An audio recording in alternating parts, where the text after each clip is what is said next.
നമസ്കാരം. കഴിഞ്ഞ ആഴ്ചയാണ് അൻസിബ എവിക്റ്റ് ആയത് അല്ലേ? നമ്മളൊക്കെ ഞെട്ടിപ്പോയൊരു എവിക്ഷനാണ്. സീരിയസ്ലി ഞാനൊന്നും ഒരിക്കലും പ്രതീക്ഷിച്ചിരുന്നില്ല.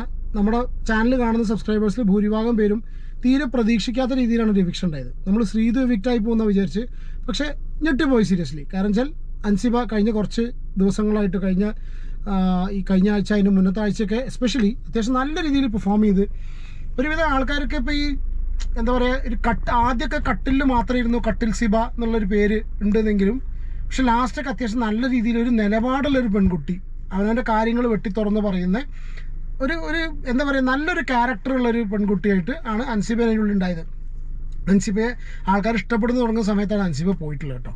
അപ്പോൾ അൻസിബയുടെ എവിക്ഷൻ എല്ലാവരും പറഞ്ഞു, നമ്മളെല്ലാവരും വീഡിയോസ് ചെയ്തും കമൻറ്റും എല്ലാം കണ്ടത് ഒരു അൺഫെയർ എവിക്ഷൻ ആണെന്നുള്ളതാണ്. അപ്പോൾ നമ്മൾ ഓൺ ദ സെയിം ടൈം നമ്മൾ ചോദിച്ചു, ഈ വോട്ടിങ്ങിലൊക്കെ ഇതുപോലെ ചതികളും കാര്യങ്ങളും ഉണ്ടാവുമോ? On the same time Akhil Marar അന്ന് പറഞ്ഞിട്ടുണ്ട്, വോട്ടിങ്ങിൻ്റെ കേസിൽ വോട്ടിംഗ് അത്ര സുതാര്യമായിട്ടുള്ള പരിപാടികളല്ല. ഫൈനൽ സ്റ്റേജിലേക്ക് വരുന്ന സമയത്താണ് ഫൈനലിലേക്ക് വരുന്ന സമയത്താണ് വോട്ടിംഗ് അത്രയും ഫുൾ പ്രൂഫായിട്ടുള്ളേ ഉള്ളൂ. അതിന് മുന്നേ അവർക്ക് കൃത്രിമം കാണിക്കാം, കാരണം ഓഡിറ്റിംഗ് ഒന്നും പ്രോപ്പറായിട്ടില്ല എന്നുള്ള രീതിയിലൊക്കെ അഖിൽ മാരാർ അന്ന് പറഞ്ഞിരുന്നു.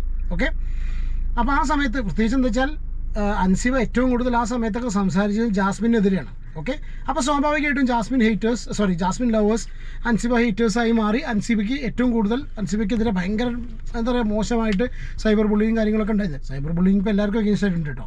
ഓക്കെ, അപ്പോൾ ഇന്ന് ഇപ്പോൾ ഒരു വീഡിയോ ഞാൻ ചെയ്യാനുള്ള റീസൺ എന്ന് വെച്ചാൽ, ഇതിൽ ഒരു വീഡിയോ വന്നിട്ടുണ്ടെന്ന്, അതായത് അൻസിബയുടെ എവിക്ഷൻ അൺഫെയർ എന്ന് മാത്രമല്ല, അൻസിബയോട് ചെയ്തത് ഒരു കൊടും ചതിയാണ് എന്നുള്ള ഒരു ലേറ്റസ്റ്റ് ന്യൂസാണ് വന്നിട്ടുള്ളത്. ആ വീഡിയോ ആണ് നമ്മളൊന്ന് റിയാക്ട് ചെയ്യാൻ പോകുന്നത് കേട്ടോ. ഇപ്പൊ ഞാനിപ്പോ ഈ ഒരു വീഡിയോ ചെയ്യുന്നത് എനിക്ക് ലേറ്റസ്റ്റ് ആയിട്ട് കിട്ടിയിട്ടുള്ള ചില കാര്യങ്ങള് ഇപ്പൊ പറയുകയാണെങ്കിൽ, എന്റെ സുഹൃത്തുക്കൾ അവിടെ വർക്ക് ചെയ്യുന്നുണ്ട്. ബിഗ് ബോസ് ഷോയിലെ എഡിറ്റിംഗ് വിഭാഗത്തില് എന്റെ ചില സുഹൃത്തുക്കൾ വർക്ക് ചെയ്യുന്നുണ്ട്. ഈ കുട്ടിയെ ഓർമ്മ ഉണ്ടാവുന്നതായിരിക്കുന്നു, കാരണം വെച്ചാൽ ഇവരാണ് ജസ്ന, ഇവരാണ് ഇതിനു മുന്നേ അഖിൽ മാരാർ പറഞ്ഞ സമയത്ത് റിവീൽ ചെയ്തിട്ടുള്ള ഒരാൾ അല്ലേ? അന്ന് അത് കാര്യങ്ങൾ തുറന്നു പറയാൻ ധൈര്യം കാണിച്ചിട്ടുള്ള പെൺകുട്ടിയാണ് കേട്ടോ. ഇതിലൊരാൾ പറഞ്ഞൊരു കാര്യം നിങ്ങളായിട്ട് ഷെയർ ചെയ്യാൻ വേണ്ടിയിട്ടാണ് ഇപ്പൊ ഈ ഒരു വീഡിയോയിൽ വന്നിട്ടുള്ളത് കേട്ടോ. ഞാനിപ്പോ ഈ വീഡിയോയിൽ വന്ന് പറയാണ്, അതെനിക്ക് പറയാനുള്ളത് അൻസിബയുടെ എവിക്ഷനുമായി ബന്ധപ്പെട്ടിട്ടാണ്. ഇപ്പോ പലരും ഇവിടെ പറയുന്നുണ്ട് ബിഗ് ബോസ് സ്ക്രിപ്റ്റഡ് ആണ് എന്നൊക്കെ പറയുന്നുണ്ടെങ്കിലും, നമുക്ക് നമ്മുടെ കയ്യിൽ അതിനുള്ള പ്രൂഫും കാര്യങ്ങളൊന്നും ഉണ്ടായിരുന്നില്ലല്ലോ. പക്ഷെ ഈ പറയണത് പോലെ തന്നെ ഷോ സ്ക്രിപ്റ്റഡ് ആണ് എന്ന് വെച്ച് കഴിഞ്ഞാല് അവരൊരു സ്ക്രിപ്റ്റ് എഴുതി ഉണ്ടാക്കും, പക്ഷെ അത് കണ്ടസ്റ്റൻസിന് ആ സ്ക്രിപ്റ്റ് വായിക്കാൻ കൊടുക്കുന്നില്ല എന്നുള്ള വ്യത്യാസം മാത്രമേ ഉള്ളൂ.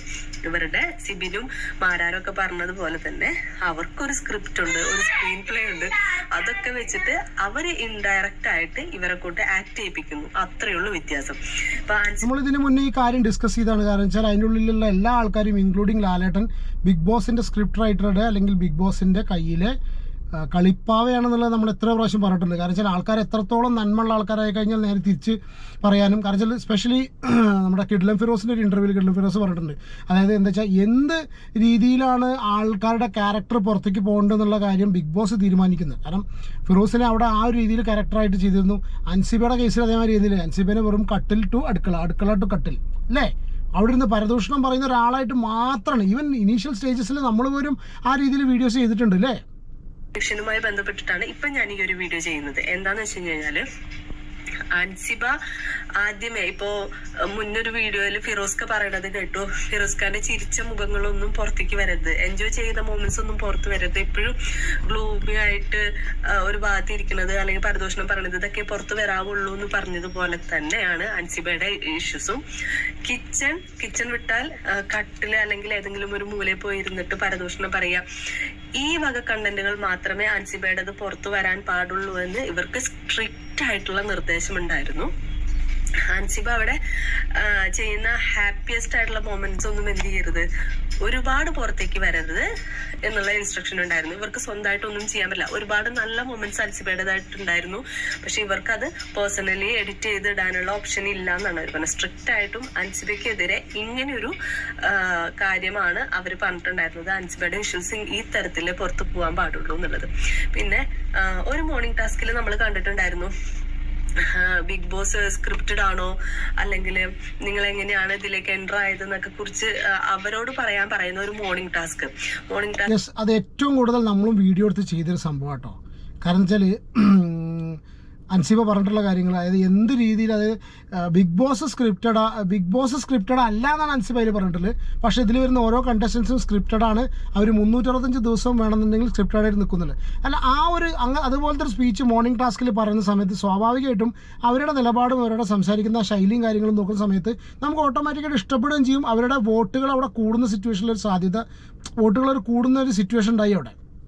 എല്ലാവരും പങ്കെടുക്കണം എന്നുള്ളത് തന്നെയാണ് അല്ലേ. അതേപോലെ തന്നെ അതിൽ അൻസിബയുടേതായിട്ടുള്ള ഒപ്പീനിയനും പറഞ്ഞു. പക്ഷെ അവർക്കത് അത്ര ദഹിച്ചിട്ടില്ല. എന്ന് വെച്ച് കഴിഞ്ഞാല് അൻസിബ പറഞ്ഞ കാര്യങ്ങള് അവർക്ക് കുറച്ച് അവരെ എന്താ പറയാ ടാർഗറ്റ് ചെയ്യുന്ന രീതിയിലേക്കുള്ളതായതുകൊണ്ട് തന്നെ ഇവരോട് അതിൽ മാക്സിമം എഡിറ്റ് ചെയ്യാൻ പറഞ്ഞിട്ടുണ്ടായിരുന്നു അൻസിബ പറഞ്ഞ കാര്യങ്ങള്.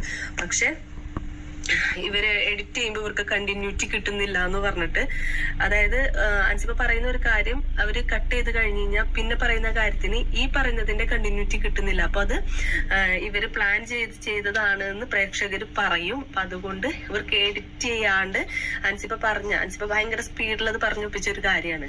നമുക്കറിയാം അതിൽ എവിടെയെങ്കിലും ഒന്ന് കട്ട് ചെയ്തിട്ടുണ്ടെങ്കിൽ കട്ട് ചെയ്ത് വേറെ ഒന്ന് കയറ്റാനുള്ള ഒരു ഓപ്ഷൻ ഇല്ലാത്ത രീതിയിലാണ് അൻസിബ ആ ഒരു സ്പീച്ച് മോർണിംഗ് ടാസ്കിൽ ചെയ്തിട്ടുണ്ടായിരുന്നത്. വളരെ ബ്യൂട്ടിഫുൾ സ്പീച്ചായിരുന്നു കേട്ടോ അത്, സീരിയസ് ആയിട്ട്. കാരണം വെച്ചാൽ നമ്മൾ ആ ഒരു എപ്പിസോഡിൽ അത് വരാതിരിക്കുന്ന സമയത്ത് തന്നെ നമ്മൾ ഏകദേശം സംശയിച്ചിട്ടാണ് ഇതിൽ എന്തോ ഒരു കളി.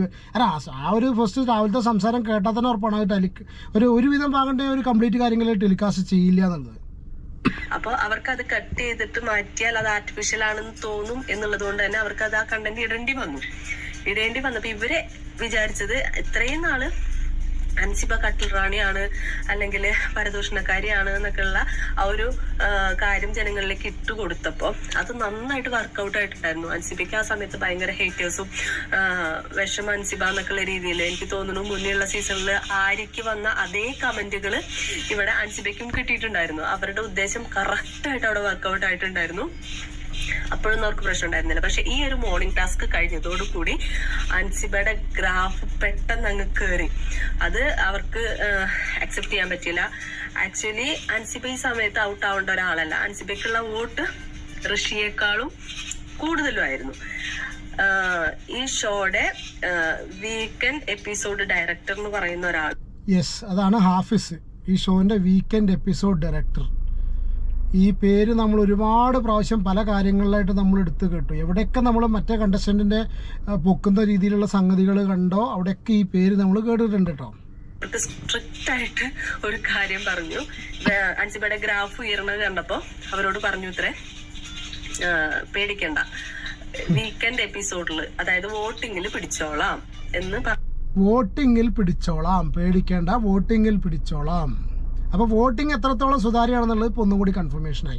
ഇതിന് മുന്നേ അഖിൽമാരാരും ഇത് പറഞ്ഞിരുന്നു. എന്താല്ലേ ഇതൊക്കെ വിചാരിച്ച് വോട്ട് ചെയ്തിട്ട് വോട്ടുകളൊക്കെ ചെയ്യാൻ വേണ്ടിയിട്ട് ശുഷ്കാന്തി കാണിക്കുന്ന എത്രയോ, ശുഷ്കാന്തി അല്ല, ആ ഇൻട്രസ്റ്റ് ഇതല്ലേ, ശുഷ്കാന്തി അല്ല പറയുക, നമ്മൾ ഭയങ്കര ആത്മാർത്ഥമായിട്ട് അവരുടെ ഫേവറേറ്റ് കണ്ടസ്റ്റൻസിന് വോട്ട് കൊടുക്കാൻ വേണ്ടിയിട്ട് നിൽക്കുന്ന പിന്നെ ഒരുപാട് കുറച്ച് പ്രായമുള്ള ആൾക്കാരൊക്കെ ഉണ്ടല്ലോ, അവരൊക്കെ ശരിക്കും വിഡ്ഢികളായി പോവാണ്. വീക്കെൻഡ് എപ്പിസോഡിൽ അൻസിബ ഔട്ട് ആവുകയും ചെയ്തു. അതാണ് ഉണ്ടായിട്ടുള്ളത്. ഓക്കെ, അപ്പൊ ഈ ഒരു കാര്യം അവൻ എന്നോട് ഷെയർ ചെയ്ത് കഴിഞ്ഞപ്പം അത് നിങ്ങളിലേക്ക് എത്തിക്കണം എന്ന് തോന്നി. കാരണം അൻസിബയുടെ ഗ്രാഫ് ഒന്ന് ഉയർന്നു വന്നൊരു സമയമായിരുന്നു. അൻസിബേനെ എല്ലാവരും ഇഷ്ടപ്പെട്ട ഒരു സമയമായിരുന്നു. നമ്മളെല്ലാവരും അൻസിബയുടെ കിച്ചൺ ഡ്യൂട്ടിനെ കുറിച്ച് അപ്രീഷിയേറ്റ് ചെയ്തൊരു സമയം ഉണ്ടായിരുന്നു, പാരന്റ്സ് ഒക്കെ വന്ന സമയത്ത്. ഓക്കെ, അപ്പോൾ നമ്മുടെ ഫ്രണ്ട്സ് പറഞ്ഞ കാര്യങ്ങൾ എത്രയാണ്. ഇത് ജസ്ന എന്ന് പറഞ്ഞിട്ടൊരു യൂട്യൂബ് ചാനലുണ്ട്, ജസ്ന AS എന്ന് പറഞ്ഞൊരു യൂട്യൂബ് ചാനലുണ്ട്. അവരാണ് ഇത് പോസ്റ്റ് ചെയ്തിരിക്കുന്നത്. അവരാണ് ഇതിന് മുന്നേയും ബിഗ് ബോസിന് അഗെയിൻസ്റ്റ് ആയിട്ടുള്ള വീഡിയോസ് ചെയ്തിട്ടുള്ളത്. അവരുടെ വീഡിയോ ചാനലിൽ പോയി കാണുക, സബ്സ്ക്രൈബ് ചെയ്യുക, സപ്പോർട്ട് ചെയ്യുക. കാരണം ഇതുപോലുള്ള ആൾക്കാർ തുറന്നു പറയുന്ന സമയത്ത് നമുക്കും ഇൻഫർമേഷനും കാര്യങ്ങളൊക്കെ പുറത്തേക്ക് എത്തുള്ളൂ. അല്ലെങ്കിൽ ഇത് എന്താ വെച്ചാൽ ഞാനതല്ലേ കഴിഞ്ഞ പ്രാവശ്യമാരെല്ലാം അത്രയധികം ആൾക്കാരും ഇങ്ങനെ 24/7 ലൈവ് ഒന്നും കണ്ട് സമയം കളയുന്നില്ല. പക്ഷേ പിന്നെ ഒരു വിഭാഗം ആൾക്കാർ ഇതിൻ്റെ പുറകെ ഉണ്ട്. ഇപ്പോഴും ഇമോഷണലി കുറേ ഇതായിട്ട് ബിഗ് ബോസിന് എടുത്ത ഒരുപാട് പേരുണ്ട്. എന്തായാലും ബിഗ് ബോസിൻ്റെ ഇപ്രാവശ്യം ബിഗ് ബോസ് സീസൺ 6 പറയാതിരിക്കാൻ വയ്യ. കാരണം വെച്ചാൽ അതിൻ്റെ ഉള്ളിൽ നടക്കുന്നതിനേക്കാളും കൂടുതൽ കോണ്ടൻറ്റാണ് പുറത്ത് നടക്കുന്നത്. കാരണം വെച്ചാൽ അത്രയധികം മാനിപ്പുലേഷൻസ് ആണ് നടന്നുകൊണ്ടിരിക്കുന്നത്. ആടിന് പട്ടിയൊക്കെ എന്നൊക്കെ പറഞ്ഞിട്ടുണ്ടെങ്കിൽ വളരെ മിനിമം സംഗതിയാണ്. ഞാൻ ആലോചിച്ച് നോക്കും, ഇതിൻ്റെ ഉള്ളിൽ പോയവൻ്റെ ഇമേജിൻ്റെ ഒരു അവസ്ഥ അല്ലേ. നമ്മൾ ഓരോ ആൾക്കാരുടെ സിറ്റുവേഷൻ എടുക്കുകയാണെന്നുണ്ടെങ്കിൽ എന്ത് രീതിയിലാണ് അവരുടെ കാര്യങ്ങൾ പുറത്തേക്ക് വരണം എന്നുള്ളത് അതിൽ എഡിറ്റ് ചെയ്യുന്നവരാണ് തീരുമാനിക്കുന്നതെങ്കിൽ എഡിറ്റഡ് ആണ്. പക്ഷെ മറ്റേ റോബിൻ അന്ന് പറഞ്ഞ സമയത്ത് റോബിൻ ജസ്റ്റ് പറഞ്ഞു പോയുണ്ടായിരുന്നു, എഡിറ്റഡ് ആണ് പറഞ്ഞു പോയി. പക്ഷെ ഇതുപോലെ എന്താ പറയുക തെളിവോട് കൂടി വന്ന് പറയുന്ന അല്ല റോബിൻ്റെ കേസിൽ റോബിൻ അന്നത്തെ സിറ്റുവേഷൻ അതായിരുന്നു. കാരണം അങ്ങനെ ഒരു സംഗതി കഴിഞ്ഞ് മാരാർക്ക് അത്ര സപ്പോർട്ട് കിട്ടി നിൽക്കുന്ന ഒരു സിറ്റുവേഷനിൽ അതിനെ അറ്റാക്ക് ചെയ്യാൻ പോയി അവിടെ നിന്ന് ഇറങ്ങി വരുന്ന സമയത്ത് അതുകൊണ്ടാണ് ആ ഒരു റിയാക്ഷനും റോബിനെ അഗെയിൻസ്റ്റ് ആയിട്ടുണ്ടായത്. വാട്ട് എവർ എന്താണെന്നുണ്ടെങ്കിലും നമ്മൾ അന്നും പറഞ്ഞിരുന്നു, ഇന്നും എന്നും എല്ലാ കാലത്തും പറഞ്ഞിരുന്നു, വെറുതെ ഒന്നും തീയില്ലാതെ പുക ഉണ്ടാവില്ല, വെറുതെ ഒന്നും ആൾക്കാർ വന്ന് പറയില്ല എന്നുള്ളതാണ് ഞാൻ അന്നും ഇന്നും എന്നും പറഞ്ഞിട്ടുള്ളത്. എന്താണെന്നുണ്ടെങ്കിൽ ഇതൊക്കെയാണ് അവസ്ഥ. അപ്പോൾ ഇന്നും എല്ലാവരും പോയി ബിഗ് ബോസിന് വോട്ട് ചെയ്യാന്നേ പറയുള്ളൂ. എന്തായാലേ കഷ്ടം.